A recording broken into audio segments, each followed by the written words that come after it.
We're calling this workshop this morning, Listen to My Story, because it's about listening to the stories of people who have lived in institutions, who have named themselves institutional survivors, and from some of their siblings, so that we get a deeper understanding of that experience of institutionalization and the impact that it had not only on the people who lived there, but on the effects of all those who were around them in their families, people who loved them but were not able to grow up with them.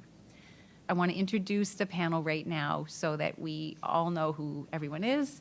So at my far left is Harold Dougal from Aurelia. I'll say more about Harold when it's his turn to speak. Harold is an institutional survivor and a strong advocate and activist. And can I just mention quickly, Harold, that you also ran for City Council in Aurelia on Monday, which is an amazing act of civic engagement that we can all aspire to. Next to Harold is Carrie Ann Ford Tompkins, who came all the way from Brampton and apparently was in the Netherlands of Dignity Transit, taking her to various places around the city before they arrived here. Carrie Ann is also a survivor, an advocate, a public speaker on the Huronia Speakers Bureau. And beside Carrie Ann, in the center is Joe Clayton, who has come all the way from South River, which, despite its name, is very far north of here. Way north. Way north. Came down last night on a bus. Joe is an artist, photographer, owns an art gallery. Really happy you could make it, Joe. Thank you. Beside Joe is Victoria Freeman. She is known to some of you from L'Arche. Victoria is an artist and a dancer, and also a historian and an instructor of history at York University. And Victoria is the sister of someone who is institutionalized, here to share her story. And last here, on my immediate left, is Colleen Orrick. Colleen also is the sister of an institutional survivor. And Colleen is a retired professor, semi-retired. I think you still do stuff. Nope, From totally retired.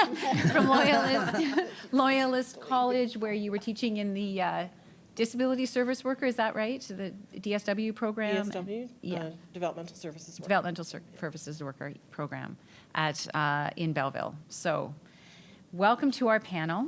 Did you want to add something to that? Oh, I was just going to say, many of the graduates from our program come to the program here at Ryerson.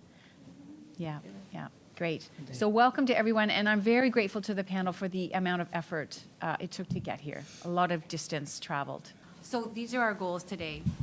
We want to listen to the stories of survivors and siblings, and mostly what we want to do from those stories is to think about what survivors articulate as what they need to thrive and flourish in our communities. We also really want to think about what it means to be institutionalized and how can we make sure that that doesn't happen again, and that it doesn't happen in ways that are disguised to us, that we're not perpetuating institutional practices as we carry on with people living in the community. So that's what we really want to talk about today.